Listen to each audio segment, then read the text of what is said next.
Welcome to Easy English with Vlad.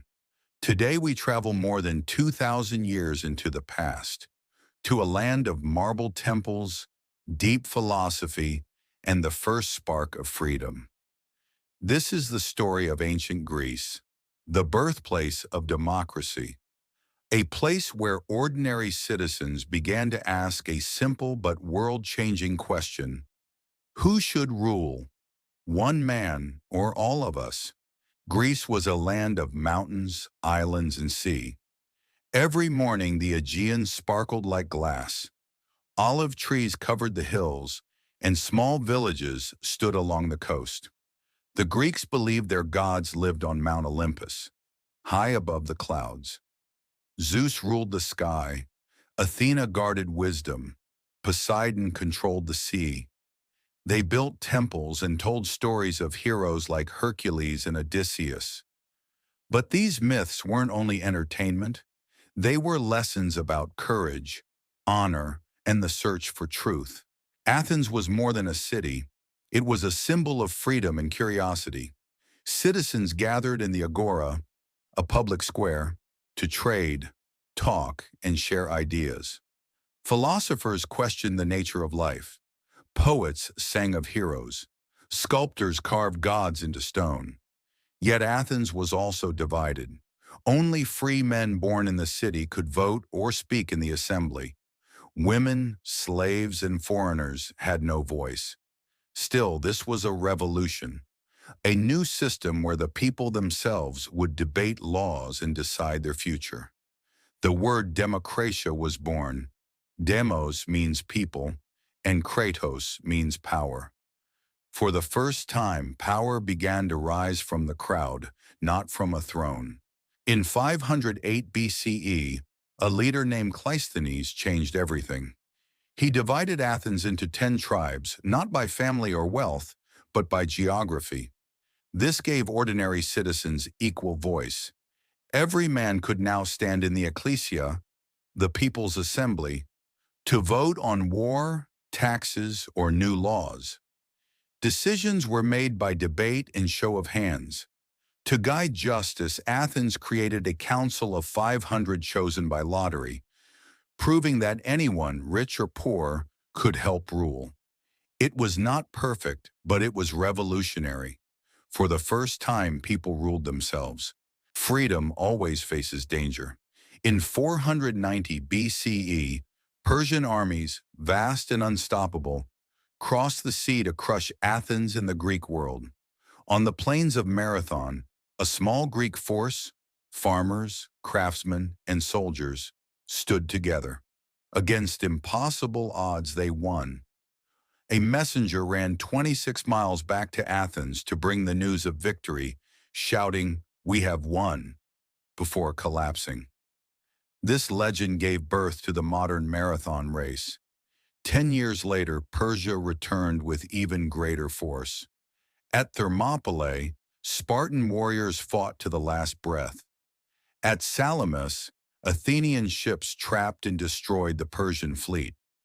Greece was saved, and with it, democracy survived. After the wars, Athens entered its most glorious age, a time of art, learning, and beauty. The leader Pericles rebuilt the city, filling it with marble temples and theaters. On the hill of the Acropolis, the Parthenon rose, a temple to Athena, goddess of wisdom. Its white columns still shine today. In the open-air theaters, playwrights like Sophocles and Euripides explored tragedy, justice, and love. Sculptors like Phidias captured the human form with perfect grace. The Athenians believed that beauty, truth, and reason could make life divine. It was the first great explosion of human creativity, the golden age of Greece. From the agora came the voices that shaped the future. Socrates, the barefoot philosopher, asked questions that made people think about truth and morality. Plato, his student, wrote the Republic, imagining a perfect society ruled by wisdom. Aristotle, Plato's pupil, studied nature, logic, and ethics, creating the foundation for science. These thinkers believed that knowledge was freedom. They taught that logic, not superstition, should guide human life. Through their words, Greece became not just a place, but an idea, one that would echo across centuries. But even the brightest light cast shadows. As Athens grew powerful, other city-states, especially Sparta, grew jealous and fearful. Soon Greece was divided again, this time by pride. The Peloponnesian War erupted, Athens against Sparta. It lasted almost 30 years. Cities were burned, families broken, and hope turned to dust. In the end, Athens lost its empire, and its democracy weakened. The experiment of people's power survived, but its glory faded.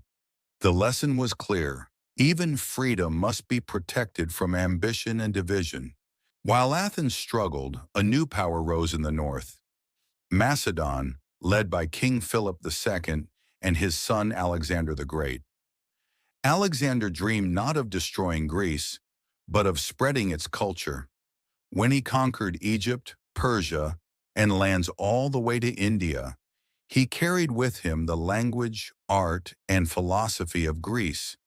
Temples, theaters, and libraries appeared wherever he went. Greek ideas mixed with Eastern wisdom, creating a world connected by knowledge. Even in faraway cities, people began to think like Greeks, questioning, learning, imagining. Centuries passed, but the spark of democracy never died. Roman senators admired Greek philosophy. Renaissance artists studied Greek sculptures. In the modern world, when people built new nations, they looked to Athens for inspiration. The Parthenon's columns became the symbol of justice. The words of Socrates shaped the idea of truth. The spirit of democracy inspired revolutions, constitutions, and dreams of equality. From ancient stones, the idea of freedom spread to the world. Today, the ruins of Greece still stand beneath the same blue sky.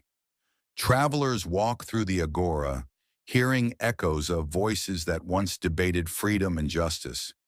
Mountains and temples remain silent, but the idea they created, the right to speak, vote, and dream, still burns in every nation.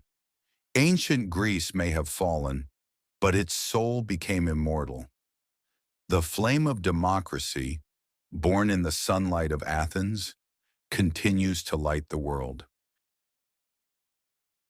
If you enjoyed this journey through ancient Greece, don't forget to like, comment, and subscribe for more cinematic English stories about history and human courage. Each week, we travel through time to learn English and the wisdom of our world. See you in the next adventure.